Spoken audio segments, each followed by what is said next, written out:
မြင်းသုံးချောင်းလေးတစ်ချက်နှိပ်ပါအဲ့မှာ advance ဆိုလေးတစ်ချက်နှိပ်ပါ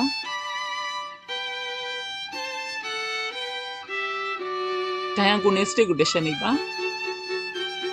တော့ဒီမှာ ID လေးကိုမှတ်တက်တက်လေးဖိထားလိုက်ပါဒီဒါလေးကို copy လို့တစ်ချက်နှိပ်ပါ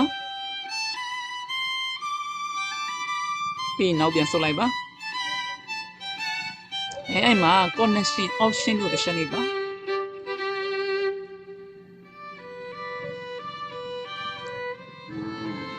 ပြီးနော် DNS setting လို့တစ်ချက်နှိပ်ပါအဲ့မှာ gateway.subdomain ဆိုပြီးတစ်ချက်နှိပ်ပါဟုတ်ပြီဒီလိုလေးကြားလိုက်ဆိုရင်စောနာက copy ကူးခဲ့တဲ့ ID လေးကို paste လုပ်မယ်ပြီးရင် apply အောင်နှိပ်ပါရှားမရပြန်စစ်ပါမယ်နောက်ပြန်ဆုပ်ပါမယ်